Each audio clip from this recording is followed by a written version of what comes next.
مولاي يا أبا عبد الله يا رحمة الله الواسعة ويا باب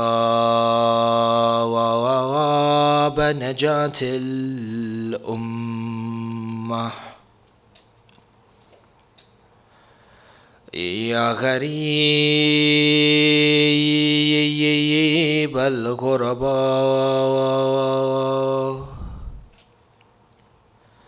يا مظلوم كربلاء السلام على من جعل الله الشفاء في تربته السلام على من جعل الله الشفاء في تربته السلام على من الإجابة تحت قبته السلام على ساكن كربلاء فيا ليتنا ثم يا ليتنا كنا معكم سادتي يا سادتي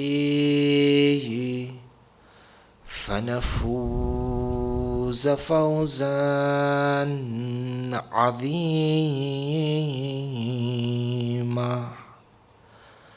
أما بعد قال الله تعالى في محكم كتابه الحكيم بسم الله الرحمن الرحيم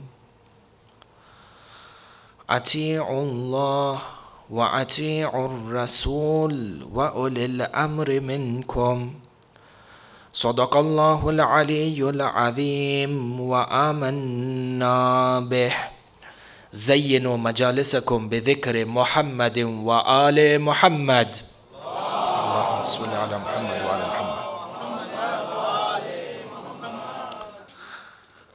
The revolution of Karbala was not a random event that happened to take place due to the political and social circumstances that governed the day.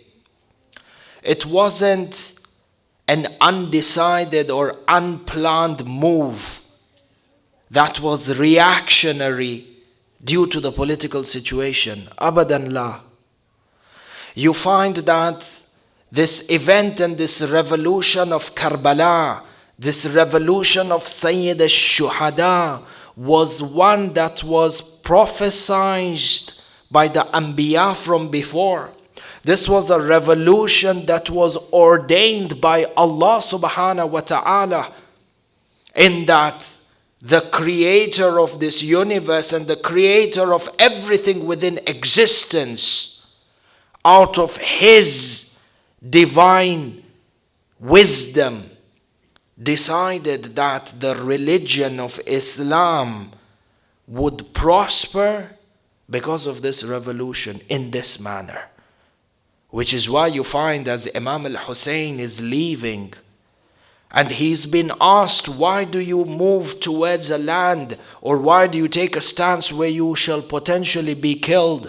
You find that Imam al-Hussein replies by saying, Sha'allahu an yarani qatila. It's the divine will of Allah subhanahu wa ta'ala that I should be martyred for the religion to continue. They say to him that, why do you take your women? If you were going to be killed, then why take your women and children? He says, Sha'allahu an yarahunna sabaya. It is the divine will of Allah subhanahu wa ta'ala that these women will be taken as prisoners, paraded from city to city. And this is a sacrifice that these women shall give, such that you and I can have a deen to follow today. And therefore you find this event of Karbala was divinely ordained It wasn't a reactionary move that was unprecedented or uncalculated. La. Anbiya before Rasulullah prophesied and wept about Karbala. Wept over Ashura. You find that the entire event of Karbala is summarized in one verse of the Quran, beginning of Surah Al-Maryam. Kaf, Ha, Ya, Ain, Sad. In the book Kamaluddin, you find that this book in itself, which was authored upon the command of Imam Sahib al-Amri wa Zaman, Allahumma salli ala Muhammad wa ala Muhammad, Ajjalallahu ta'ala farajahu sharif. He narrates that one of the companions during the time of Ghaibat al-Sughra writes a letter to the 12th Imam through the Nawab, and he asks for the ta'wil, the hidden meaning and the secrets behind this opening verse of Surah Al-Maryam. He says, what does it mean? Kaf, Ha, Ya, Ain, Sad. And you find that the answer comes from the Nahiya al-Muqaddasa, yani an answer from the Imam himself, Imam Sahib al-Amr. And he says that during the time of Nabi Zakaria, Allah subhanahu wa ta'ala had granted Nabi Zakaria these 5 names. He had given him the ma'rifah of the Ahlul Bayt, such that whenever Nabi Zakaria was in any type of difficulty or was in any type of tribulation, he would mention these 5 names. Which are these 5 names? Muhammad, Ali, Fatima, Hassan and Hussein. And as Nabi Zakaria would do their dhikr and would mention their names, every time he would mention the name of Imam al-Hussein, he would be overcome with grief and tears would flow down his eyes. And Entum Janabkum, your hearts are pure, lovers of Ahlul Bayt. You will be able to attest to this, that sometimes when you go to Karbala al-Muqaddas, and just the moment that you see the dhari or you see the Qubba al-Mubarak of Imam al-Hussein and Abu al-Fadil, you are overcome with tears. Sometimes you do not even need to go to Karbala.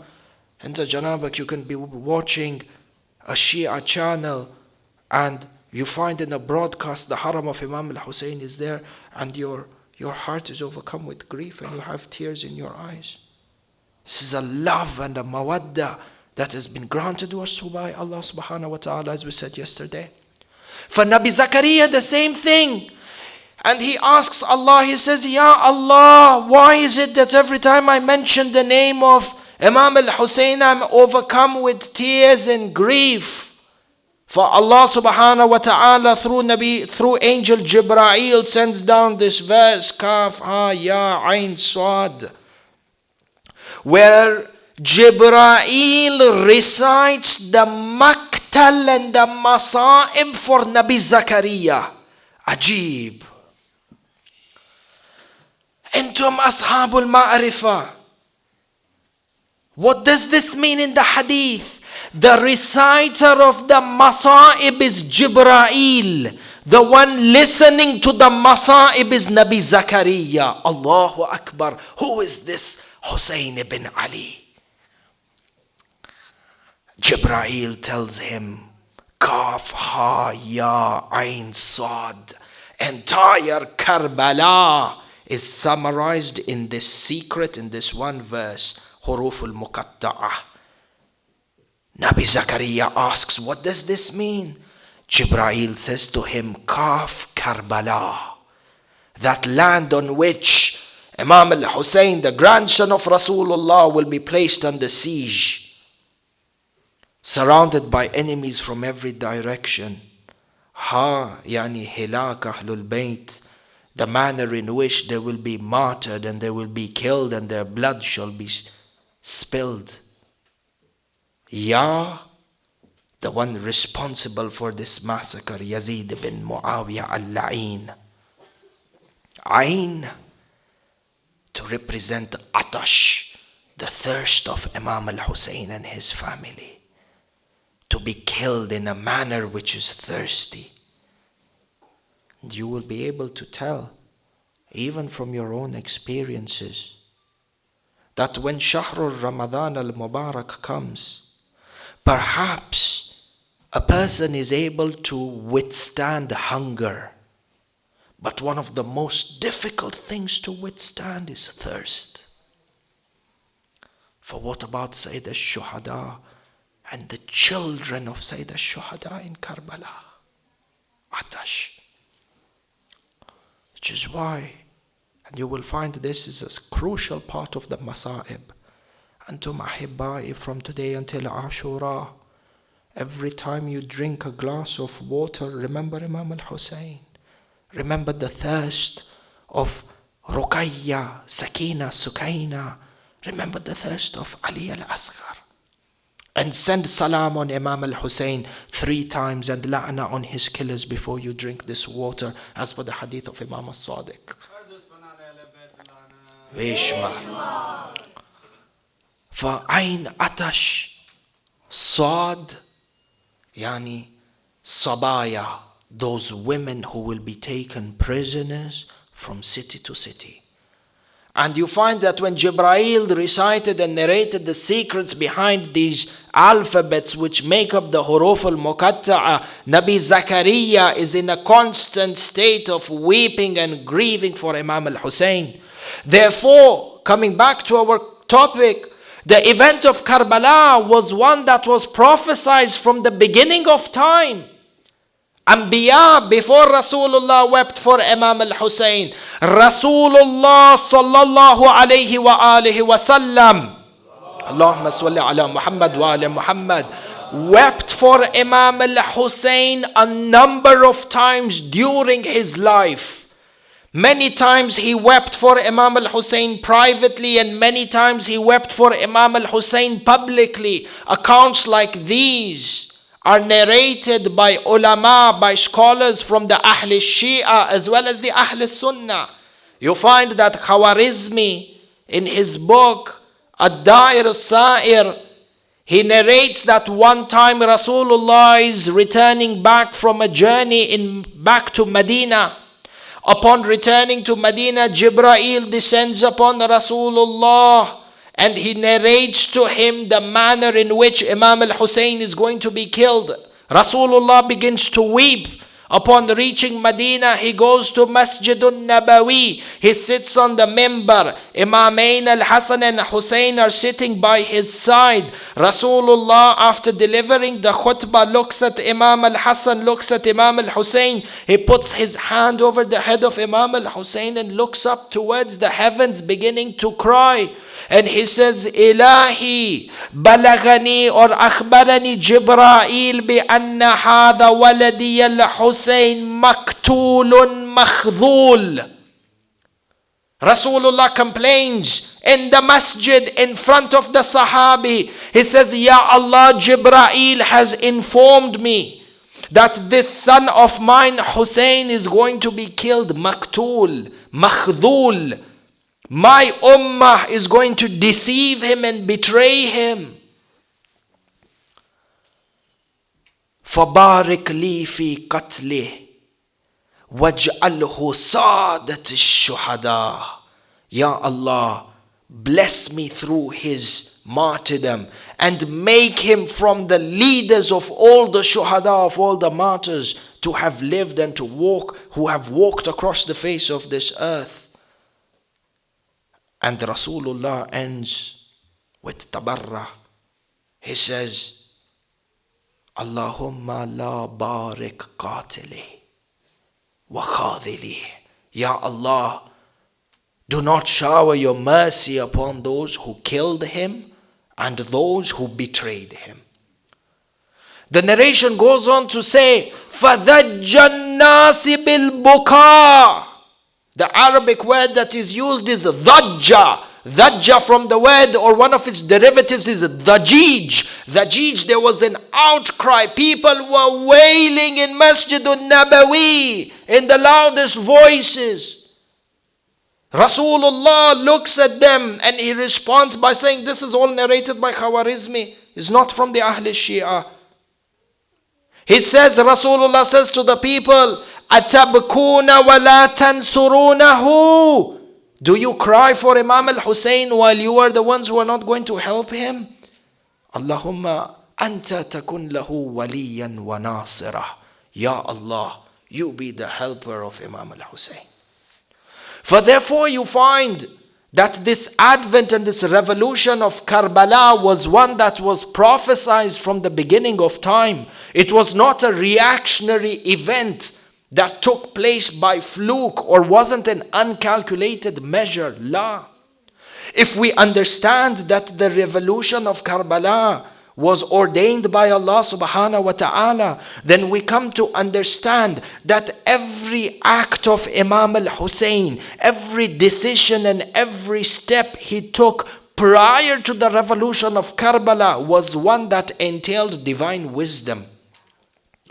You find that Imam al-Hussein diligently worked from the time of the death of Muawiyah ibn Abi Sufyan al-La'in all the way up to Ashura. Every decision taken by Imam al-Hussein was governed by divine wisdom.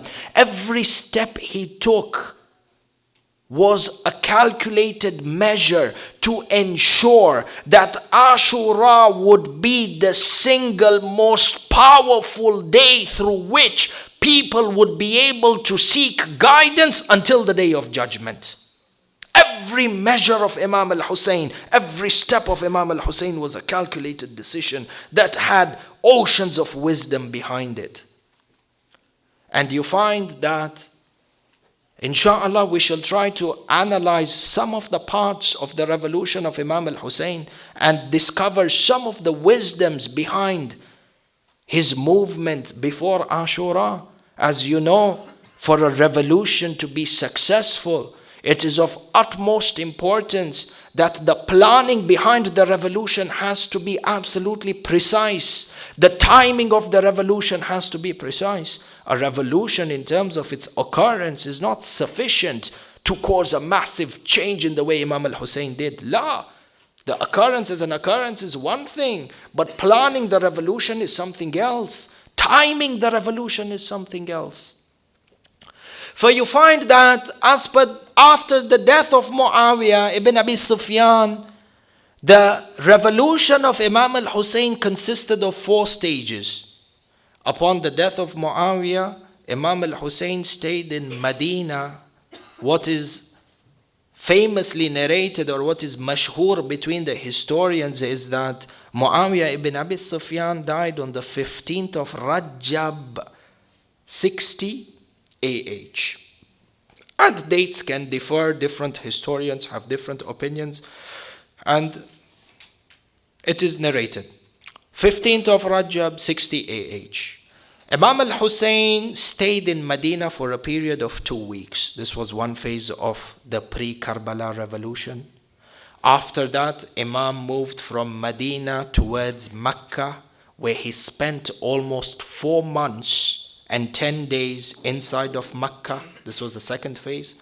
The third phase of his revolution was the travel from Mecca to Iraq. This whole period lasted for 26 days. And the final stage of the revolution was from the 2nd of Muharram, when Imam al-Hussein reached Karbala. Therefore, our point of analysis today is the Meccan aspect of Imam Hussein's revolution. Imam al-Hussein stayed in Mecca for 4 months before this advent of Karbala. How did the Imam deal in Mecca, and why did he choose Mecca? Inshallah, are some of the points that we shall try to discuss with a loud salawat ala Muhammadin wa ali Muhammad.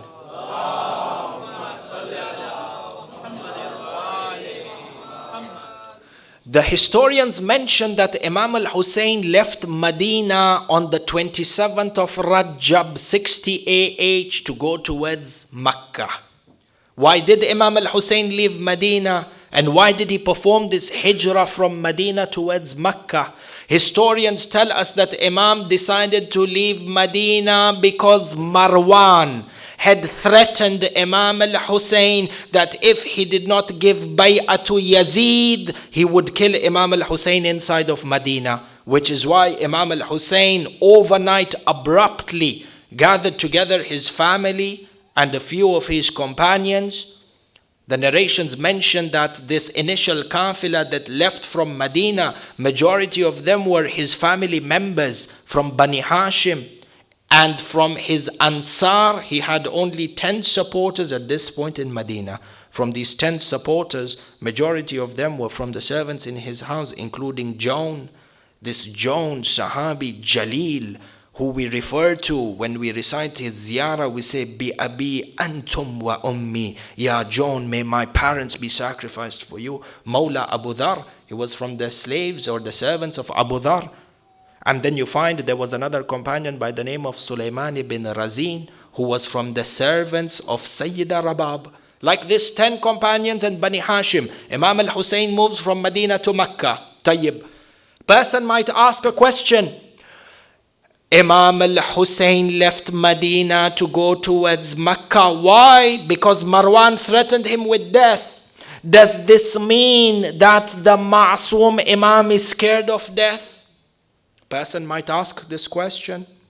Antum janabkum, if somebody asks you this, why did Imam al-Hussein leave from Medina to Mecca? We need to have answers for this. If we say that the Imam was scared, does this mean a Ma'soom Imam is scared of death? Abadan la. The idea over here is that Imam is not scared for his death. Imam is Ma'soom Imam. Why would Imam al-Hussein be scared of death? He was already given glad tidings that he is Sayyid Shabab Ahlil Jannah. This Jannah which people are looking forward to go to after death. Imam al-Hussein is the king of this Jannah. He has no fear of death. Then why did he leave Medina? Not out of fear for his life, but because he wanted to ensure that if his blood is spilled, it is spilled with a revolution that shall then go on to save Islam. And Medina was not the place for this revolution. Hence you have a timing of when the revolution should occur. This is number one. Number two, the fact that Imam al-Hussein left Medina abruptly upon the threat of death is a great lesson for us, which we need to propagate in this day and age, particularly in the West. Imam al-Hussein left Medina, and this in itself was a symbol that the true teachings of Rasulullah, the real Islam, the Islam of Ahlul Bayt, does not advocate violence. Imam al-Hussein left Medina to prevent a confrontation which would potentially become violent, and Imam al-Hussein left. By him leaving, this is a teaching that Islam is not a religion of violence. Islam is a religion of peace. Today, when you look at the image of Islam which is portrayed, whether it is here and or in the Middle East, one of the leading reasons for which Islamophobia is becoming so prevalent is because of this violent nature of Islam, which is portrayed. Islam of who? This is the Islam of Bani Umayyah, the Islam of Bani Abbas, that justifies killing under the name of religion. Imam al-Hussein over here drew a line and steps back. He says, La. And you find every step of the way Imam al-Hussein embraces a non-violent stance, even on the day of Ashura. You find that Zuhair ibn al-Qayn wants to begin when Umar ibn Sa'ad al-La'in insulted the Imam. Zuhair asks, he says to Imam, how dare he speak with you like this? Give me permission to go and challenge him with my sword. What does Imam al-Hussein say? Symbolic message that needs to be propagated, especially here in the East, in the West. Imam al-Hussein says, I shall not be the first one to wage war. Islam of Ahlul Bayt teaches you non-violence. Yes, if you take the Islam of Bani Umayyah and Bani Abbas, this is the Islam of violence. For you find that the wisdom behind Imam leaving Medina was twofold. Number one, to advocate a stance of non-violence, and number two, in that he was preserving his blood and was now setting the foundation for a revolution much greater, and that is the revolution of Ashura and Karbala. The narration mentions that Imam al-Hussein left Medina on the 27th of Rajab and arrived in Mecca on the 3rd of Sha'ban, 60 AH. Imam al-Hussein then lived in Mecca from the 3rd of Sha'ban until the day of Tarwiyah, 8th Dhul Hijjah. Tayyib, why did Imam al-Hussein select Mecca? Some people are of the opinion that Imam al-Hussein chose Mecca as a place of residence because he had a large number of supporters in Mecca. However, if you were to research history, you find that this is actually not accurate. Ibn Abul Hadid al-Mu'tazili, who has written a commentary on Nahj al-Balagha of Amir al-Mu'mineen, he states that Imam al-Sajjad, salawatullahi wa salamuhu alayhi, Allahumma salli ala Muhammad wa ala Muhammad, upon returning from Karbala made a statement where he says, Ma bi Makkatin wa Madina ishrun rajulan yuhibbuna ahl al-bayt. In the entire Mecca and Medina, I cannot find even 20 people who love Ahlul Bayt. Ajib. In the entire Hijaz, I cannot find 20 people who love Ahlul Bayt. This is not a situation that happens overnight. This is a result of enmity and hatred towards Ahlul Bayt over a prolonged period of time.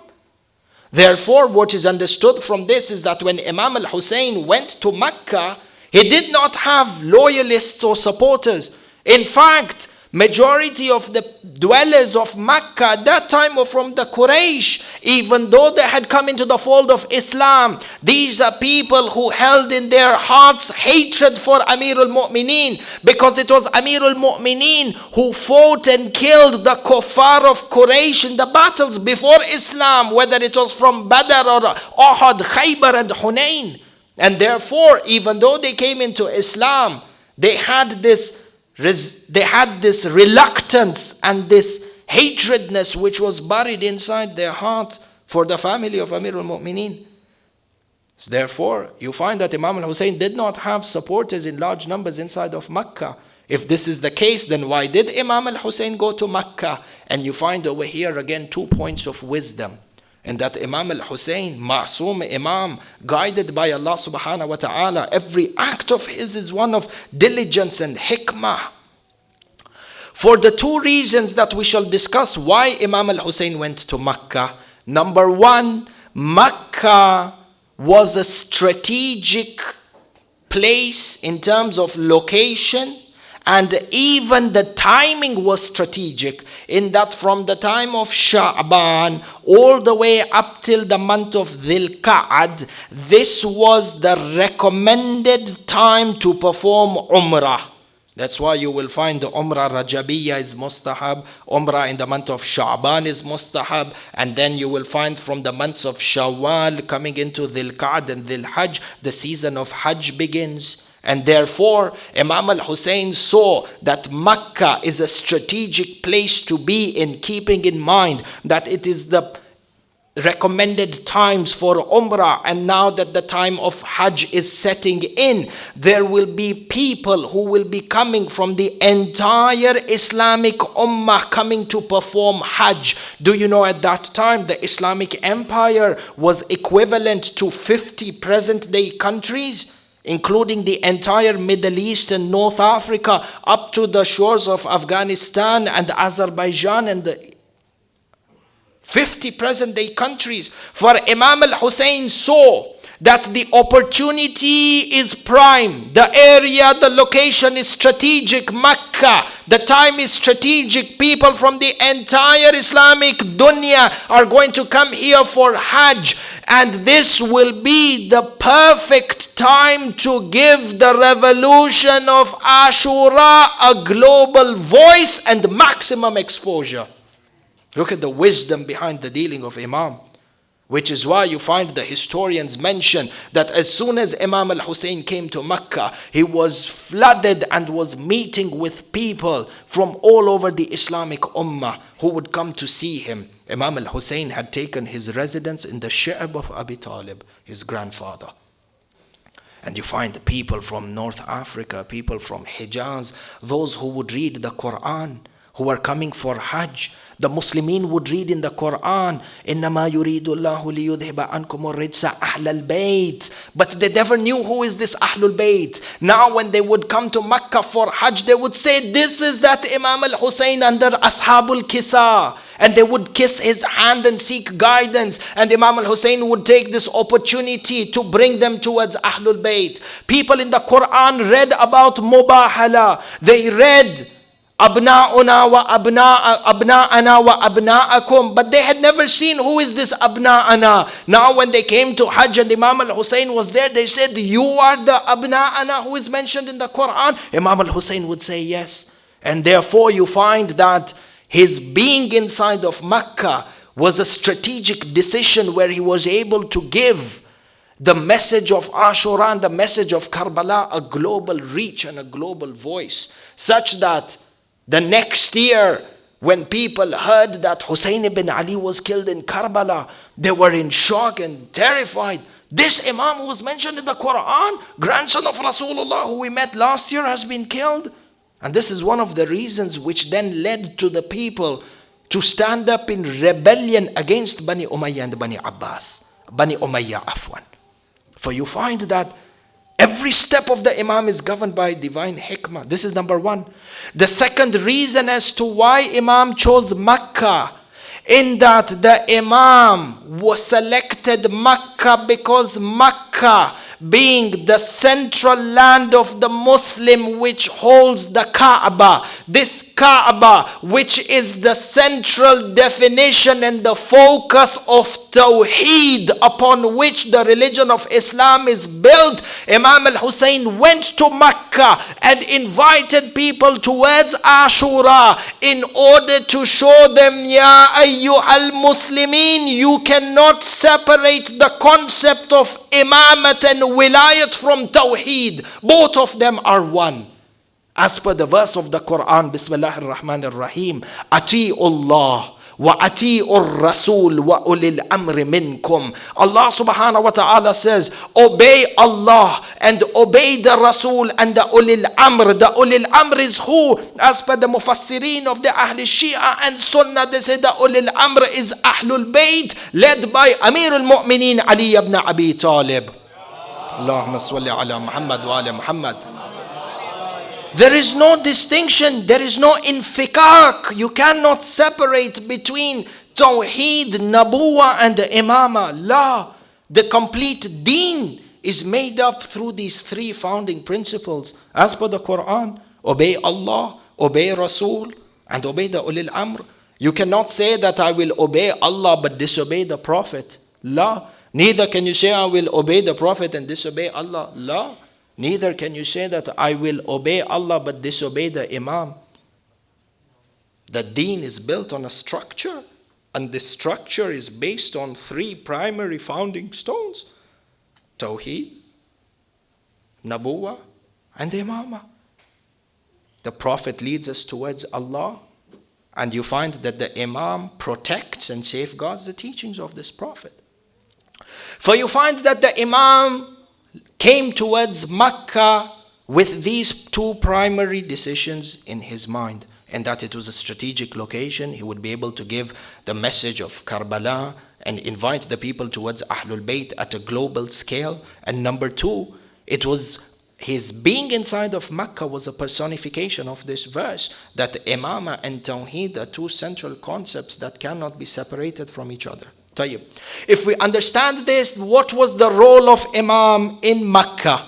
What did the Imam do for these 4 months and 10 days that he was there in Makkah? Number one, as we said, he would visit, or the Hujjaj would come to visit, and he would deliver khutbahs to the Hujjaj from all over the Islamic empire, guiding them towards the true Islam of Rasulullah, guiding them towards that form of Islam which is non-corrupted and non-deviated. This is number one. Number two, you find the Imam wrote letters to the people of Basra, inviting them to come towards his support and stand up against Yazid al-La'in in revolution. Historians mention that he wrote letters to the heads of the people of Basra, the tribal chiefs, because Basra at that time was a very tribal community. In order to get to the majority of the masses, you had to gain the support of the tribal chiefs and the tribal leaders. Imam al-Hussein writes letters to them, inviting them. You find none of them responded to Imam al-Hussein except one person by the name of Yazid ibn Mas'ud al-Nahshali. He was able to gain the support of two tribes, the Bani Hanzala and the Bani Tamim. And he writes to Imam al-Hussein saying that I have got the support of 1,000 men. And I am coming towards you in Mecca to support you. When Imam al-Hussein received this letter, he prayed for his mercy. But by the time Yazid ibn Mas'ud was able to finalize the logistics and gather these 1,000 men to come towards Mecca, the 10th of Muharram had already happened. And he found out that Imam al-Hussein has been martyred. And he was filled with regret. And it is also interesting to note that from the entire province of Basra, there were 10 people from the province of Basra who ended up joining Imam al-Hussein, and from these 10 they were part of the 72. Sallu ala Muhammad wa ala Muhammad.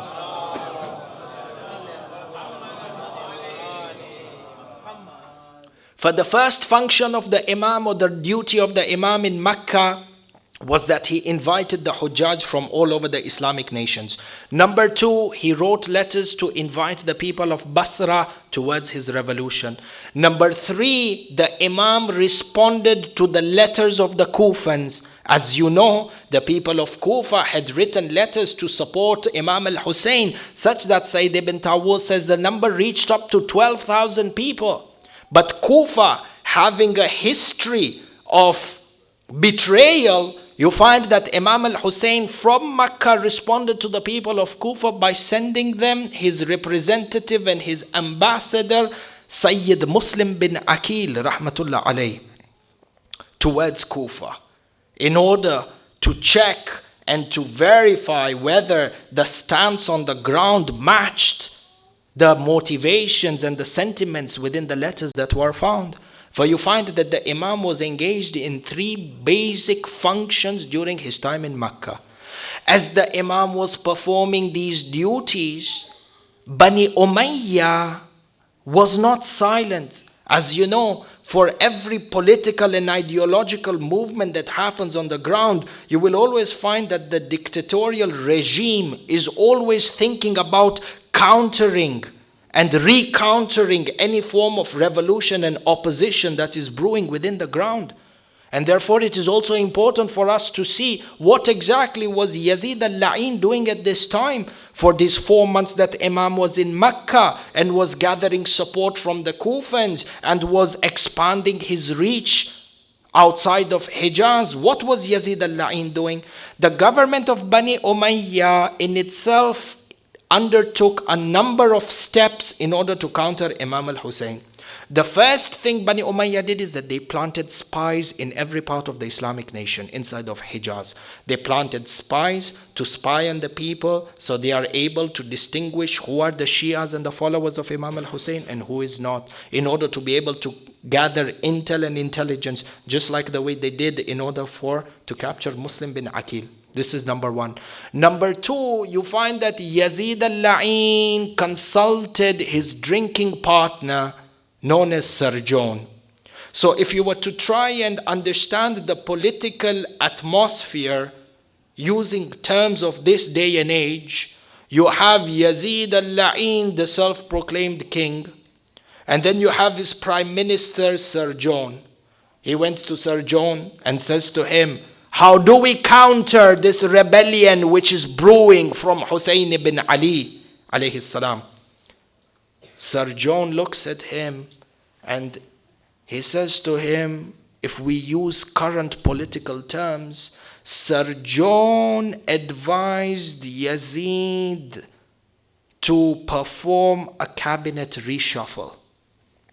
You will find that there were about, from all the 50 present-day countries that consisted of the Islamic Empire, there were certain states that were strategically important. And you find this even today. even within current democratic and political systems that we have. I am sure even here within the United States, you will find that during election time, certain states are more strategic than other states when it comes to getting votes. Correct?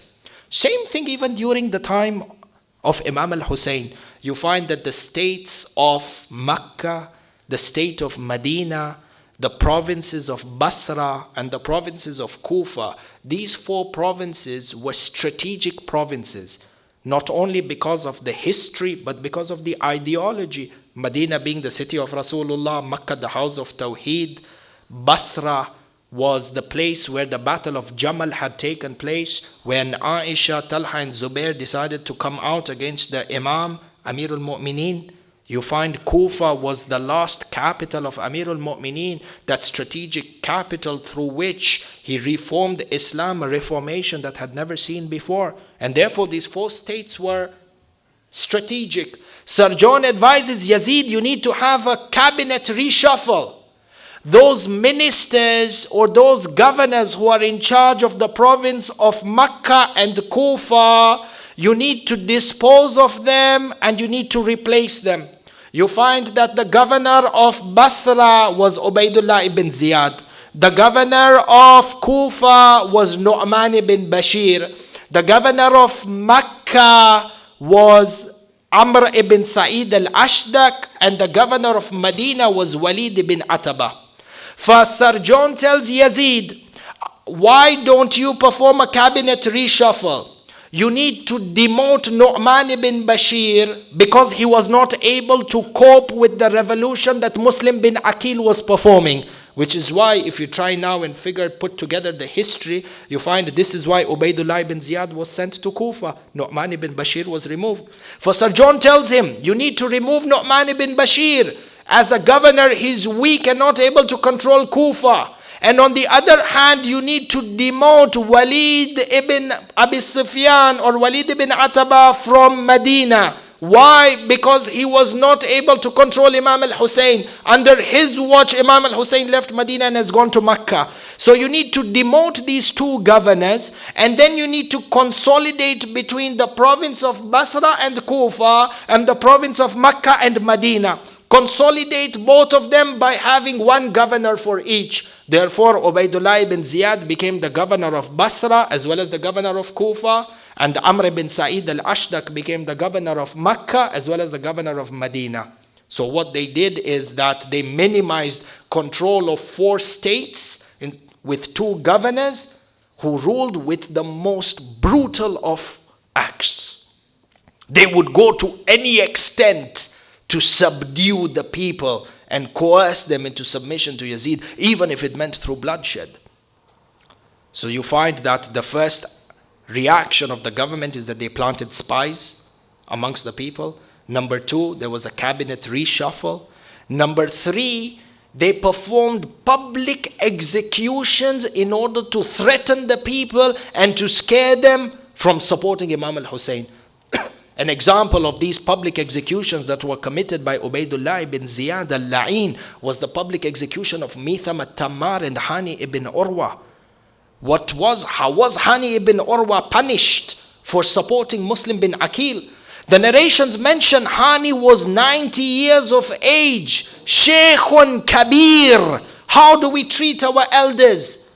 With gentleness. The narration mentions they brought Hani ibn Urwa, and Ubaidullah ibn Ziyad hit him with a metal rod on his face until he broke his nose, and the skin from his forehead and his cheeks were peeled off, hanging over his beard. This was the way they punished him for supporting Imam al-Hussein and Muslim bin Aqil. Eventually, after Muslim bin Aqil was martyred, Ubaidullah ibn Ziyad commands for Hani ibn Urwa to be killed, and for his dead body to be tied to a horse and to be dragged along the streets and the city of Kufa on the day of Eid. Why? Make an example out of him. Invoke or incite fear in the hearts of the people. When they see a dead body being dragged by a horse, nobody will ever think of supporting Imam al-Hussein again. And this you find is the same tactic used incidentally by terrorists such as ISIS inside of Iraq, these public executions that they cover. Why? To incite fear. Al-Qawm, Abna'ul Qawm. Bani Umayyah of then today, these are the Bani Umayyah of today. Allah kullin, this is the third strategy which is implemented. You find finally, when they were not able to contain Imam al-Hussein and there was a near victory in Kufa by Muslim bin Aqil, the last thing the enemies did and that Yazid did, his final attempt, was to send assassins who were disguised as Hujjaj in the wearing their ihram, to come towards Mecca, and they made a plan to assassinate the Imam while he was performing the rituals of Hajj. As soon as Imam al-Hussein got this information and this intel that the government has sent assassins in order to kill him, you find that the Imam left Mecca on the 8th of Dhul Hijjah, Yawm al-Tarwiyah, according to what is mashhur, and went towards Iraq. And from Iraq, you find that the Imam was then confronted by Hur bin Yazid al-Riyahi, and then diverted his travel of direction to Karbala. Allah, Allah. Before we talk about Karbala, a loud salawat ala Muhammad wa ala.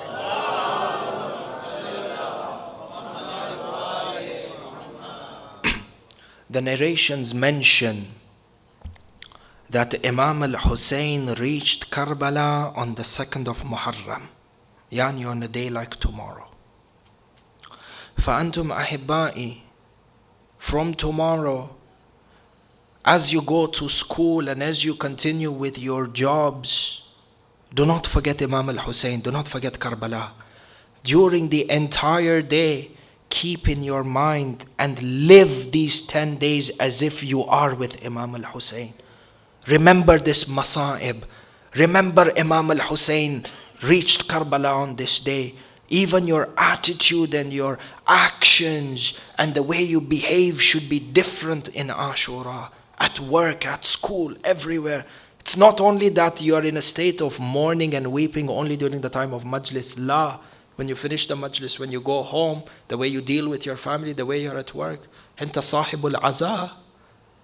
You are overcome with the grief of Imam al-Hussein. The narration mentions that on the 2nd of Muharram, on a day like tomorrow, Imam al-Hussein reaches the land of Karbala.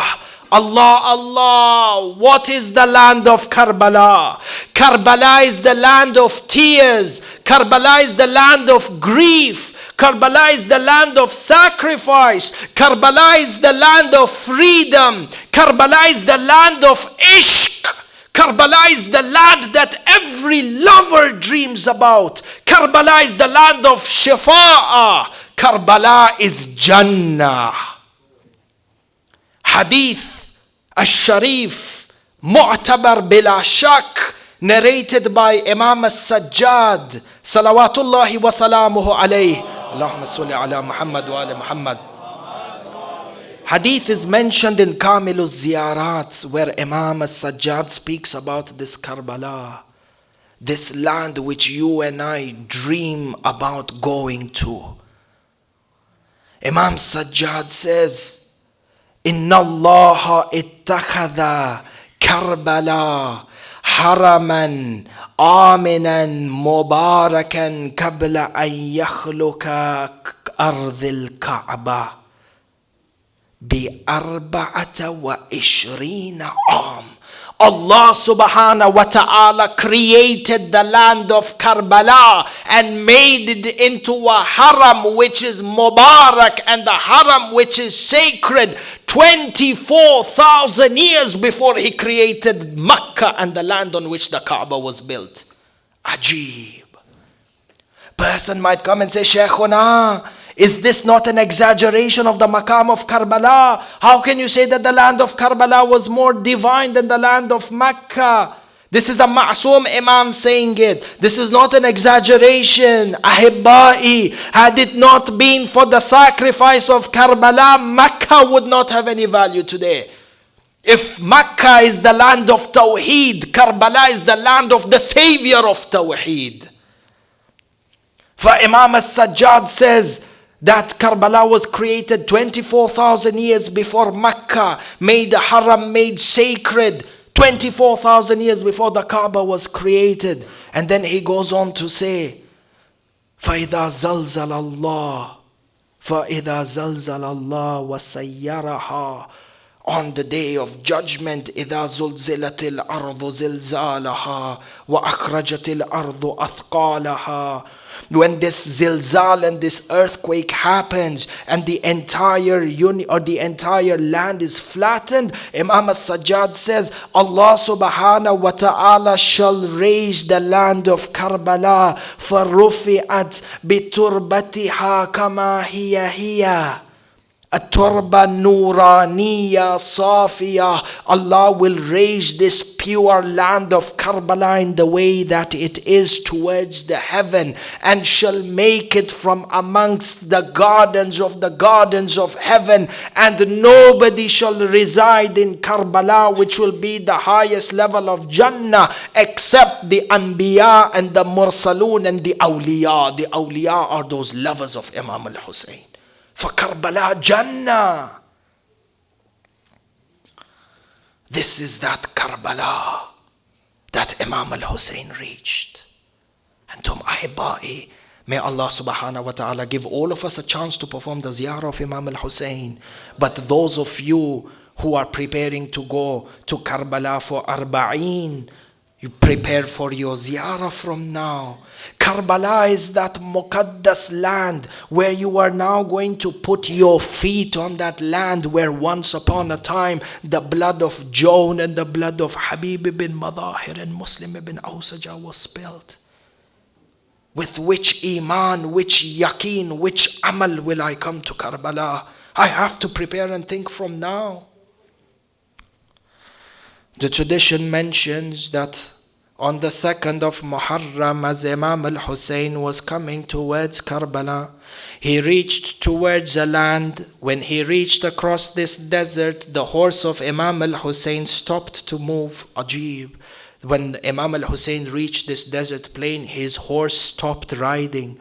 Much as Imam al-Hussein would try to make the horse move, the horse would not move. Abu Mikhnaf in his Maqtal says that when the horse decided not to move any forward, Imam al-Hussein changed his horse. He rode upon a second horse, but even the second horse would not move forward.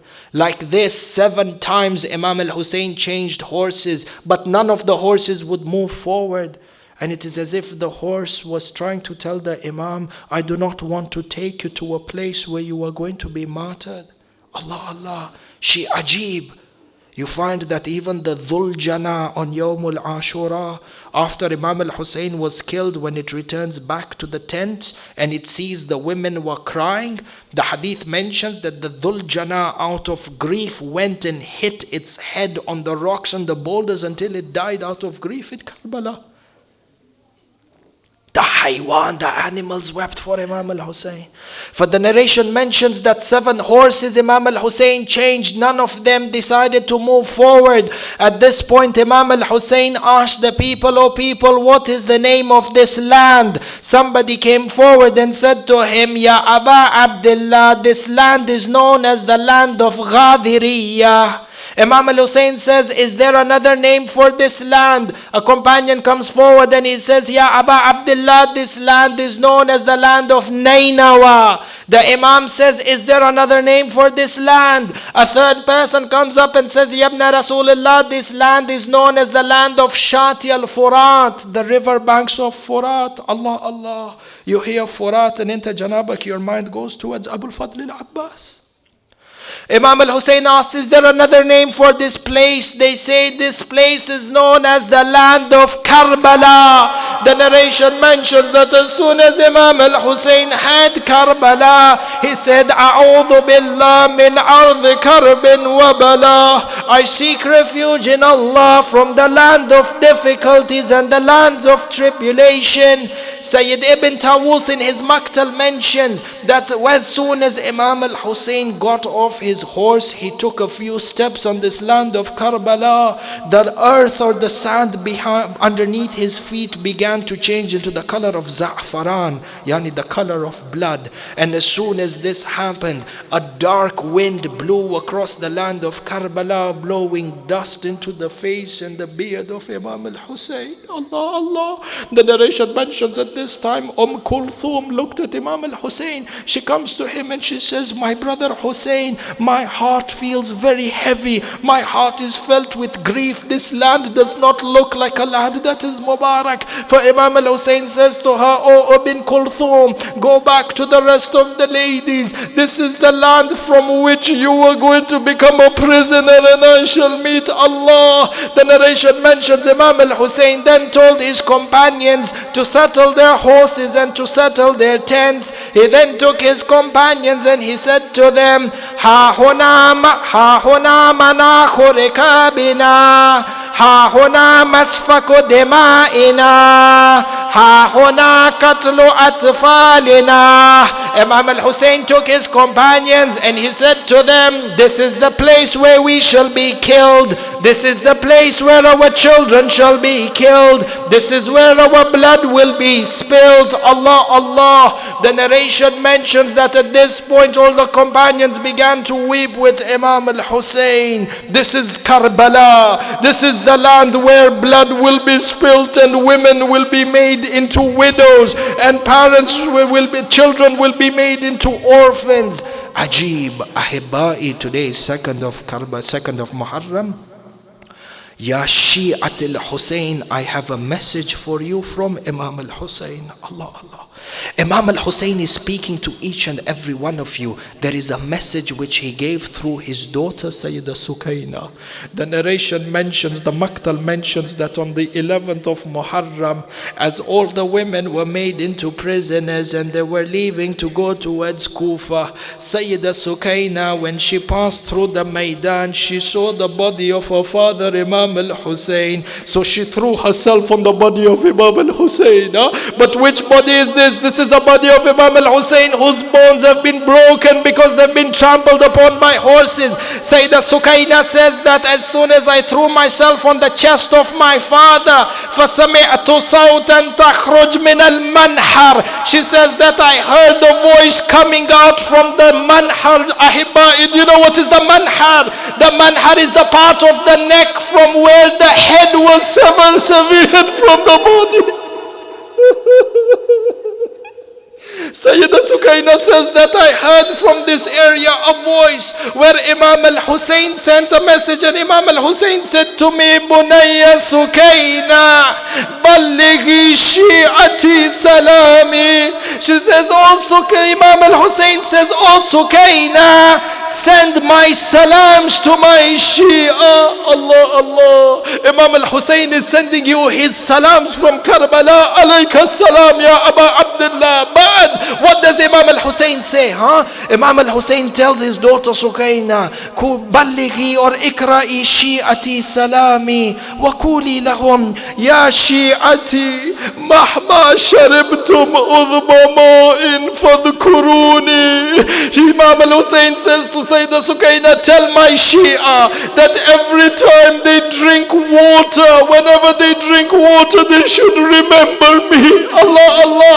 But what else? The Imam says, وَإِن سَمِعْتُمْ عَنْ غَرِيبٍ أَوْ شَهِيدٍ فَانْدِبُونِي. Oh my Shia, whenever you hear about a shaheed or a gharib, I want you to weep over me. This is the wasiyah of Imam al-Hussein for you and me. Ya Ahibba'i, is there anything else? Allah, Allah, Allah. Ya Shi'at al-Hussein, put your hands on your heart for this masa'ib. Look at what is the last wish of Imam al-Hussein. The narration mentions, Imam al-Hussein tells Sukaina, tell my Shia, Laytakum jami'an fi ashura tanzuruni. Imam al-Hussein says, I wish my Shia, I wish you my Shia were there on Ashura to look at me. Ajib, Ya Imam al-Hussein, why? Why do you want us to be in Karbala and to see what, Ya Aba Abdullah? to continue كيف أستسقي طفلي. He says, I wish you were there to see how I quenched the thirst of my infant Abdullah alladhi. I went to them asking for water, but they replied back by shooting him with a tripod.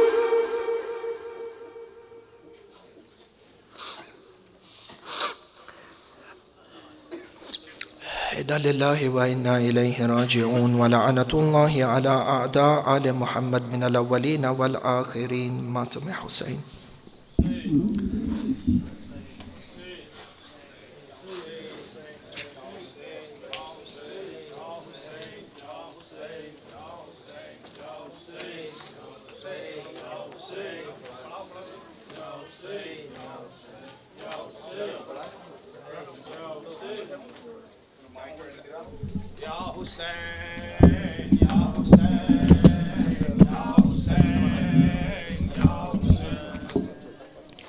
Karwa, karwa, karwa, karwa, karwa, karwa, Yathrib سے سوئے کربلا ایک کاروا رخصت ہوا، سر پہ علم سایہ فگن غازی کی آتی ہے صدا، پہلا سفر زینب کا ہے سنسان کر دو راستہ، کارواں کارواں عباس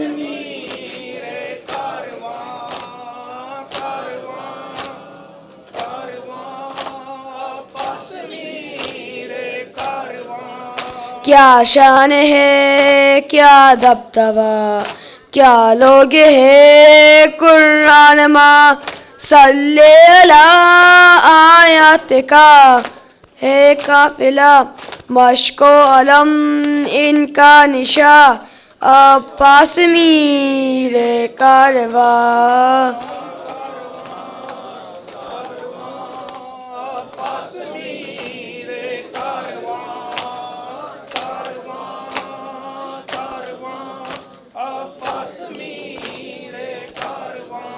اللہ کے پیارے ہیں یہ آل نبی سارے ہیں یہ، قرآن کے پارے ہیں یہ، کونین کے تارے ہیں یہ، زیر قدم ہے آسماں، عباس میر کارواں.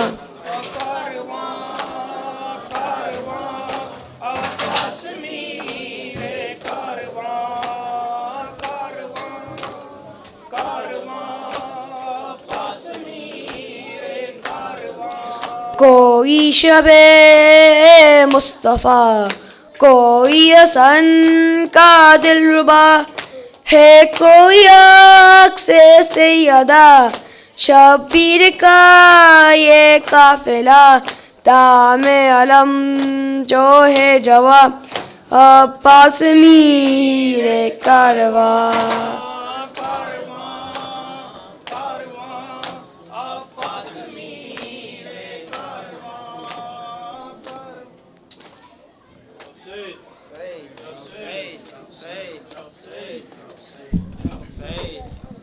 گونجتی فضائیں ہیں ماتمی صدائیں ہیں، جس طرف نظر ڈالے قافلے ہزاروں ہے، یا حسین یا حسین یا حسین یا حسین یا حسین یا حسین یا کافروں کے سینوں میں درد کے سفینوں میں اشک خون کے دارے دور تک علم سارے، یا حسین یا حسین حسین یا حسین یا حسین. یہ کروڑ ہا انسان دیکھ تو علی کی جان تیرے غم میں ہے گریاں، ان کی کربلا منزل ہے ہتھیلیوں پر، دل دل کر ہر ایک مشکل ایک صدا لبوں پر ہے، تیرا غم رہے آباد، اے حسین زندہ باد، اے حسین زندہ باد، اے حسین زندہ باد، اے حسین زندہ باد، اے حسین زندہ باد. مولانا مولانا مولانا مولانا مولانا مولانا زندہ باد یا حسین زندہ باد یا حسین زندہ باد یا حسین زندہ باد اے زندہ باد عرض کربلا مولانا مولانا مولانا مولانا دین حق کا پاسبان رسول حق کا ترجمان حسینیت کا صاحبان محبتوں کا آشیان تو نبی کا زیب و زین ہے تو علی کا نور عین ہے فاطمہ کا دل کا چین ہے لا الہ یا حسین دی پناہ یا حسین حسین زندہ باد یا حسین زندہ باد اے زندہ باد عرض کربلا مولانا مولانا مولانا مولانا سلام شاہ کربلا تو ارادہ خدا بڑا بلند حوصلہ نہیں حسین دوسرا کبھی کہیں نہ تیرا سر جھکا بلند تھا بلند یہ سر رہا حسین عزتوں کا بادشاہ مرحبا یا حسین شاہ گیا یا حسین زندہ باد یا حسین زندہ باد اے زندہ باد عرض کربلا مولانا